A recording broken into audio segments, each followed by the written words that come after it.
Bom,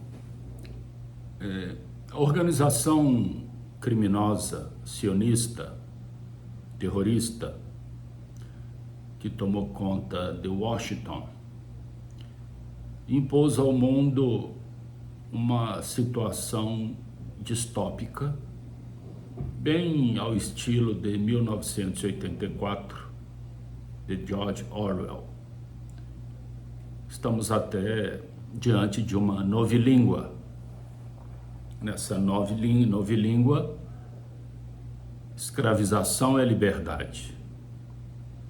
Ou seja, nós temos que fazer, caso queiramos ser livres, aquilo que Washington determinar.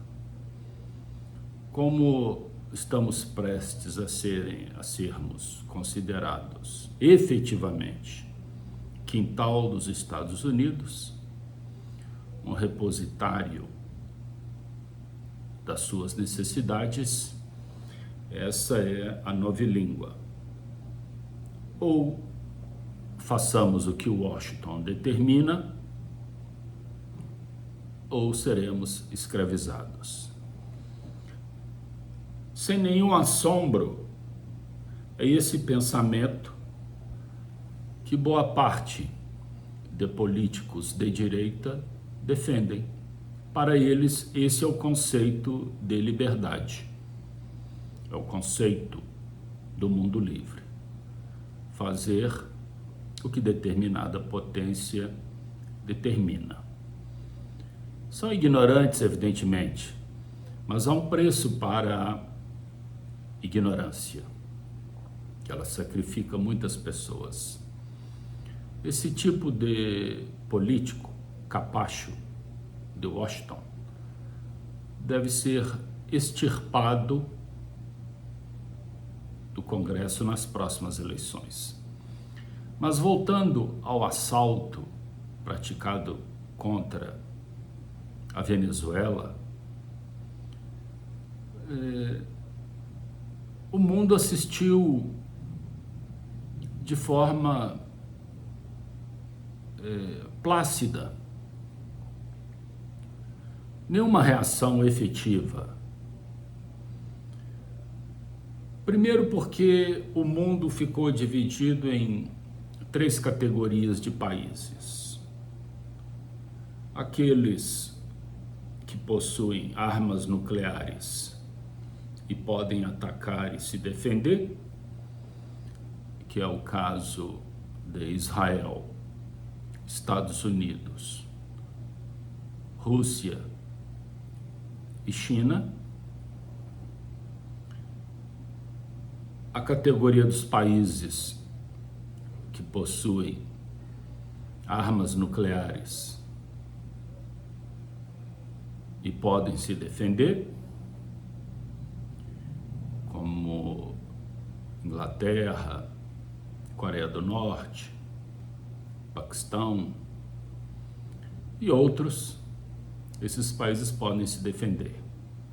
A terceira categoria de países, e na qual se encontra o Brasil, é aquela categoria desprovida de armas nucleares e, portanto, podem ser alvos a qualquer momento.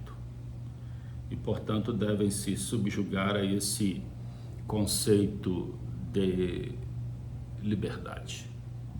Ou aceita a determinação de Washington, ou serão escravizados. O próximo alvo seguramente pode ser a Groenlândia, se o grupo terrorista sionista de Washington resolver tomar a Groenlândia, posto que são liderados, o grupo é liderado por um psicopata pedófilo e nada se sabe o que passa pela cabeça dele. Então, logo sequestraram um presidente, invadiram um país e, não contentes em sequestrar o presidente, também sequestraram a esposa. Eis que o líder psicopata pedófilo dessa organização sionista criminosa foi jogar golfe, exatamente nos padrões distópicos. E o silêncio diante dessa agressão, principalmente por conta da Europa, se deve ao fato da Europa já ter feito isso diversas vezes. Portanto, a Europa ficou sem argumento durante o ataque ou logo depois, porque historicamente ela já fez isso, principalmente Inglaterra, Holanda, Espanha, já fizeram isso. Não há novidade nesse modus operandi. Então a situação caminha para uma dimensão que nos leva a buscar recursos de reação. Cabe ao Brasil se reunir,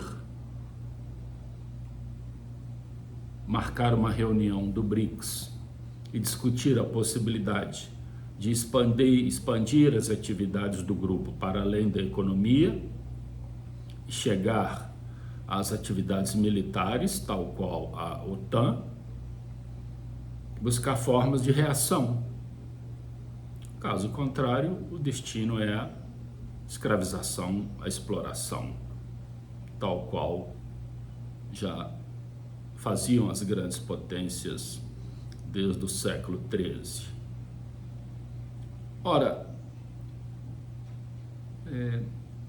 voltando à questão aqui no Brasil, em relação a esses políticos canalhas que defendem esse tipo de atitude, fique imaginando como seria o discurso deles na época do Brasil, ao tempo da escravidão, e eles defendendo os senhores dos engenhos em desfavor dos escravizados. Seria o mesmo discurso.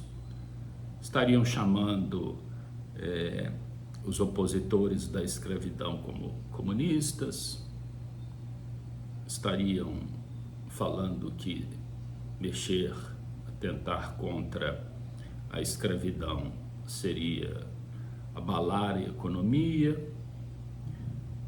Qualquer político que tentasse atuar contra a escravidão era chamado de ditador, e estariam lambendo botas de Portugal e Inglaterra do mesmo jeito. São canalhas da pior espécie. A reflexão, portanto, é: o que vamos fazer? Ou vamos admitir sermos escravizados, ou nos prepararmos para a tempestade. Sob qualquer aspecto, o conceito de direito foi totalmente destruído. Não existe mais. O conceito de lei, o conceito de tribunal, enfim, toda a estrutura jurídica foi completamente destruída. Há que se reconstruir outra. Qual o ponto de partida? É o que as pessoas minimamente preocupadas devem estudar, buscar e debater.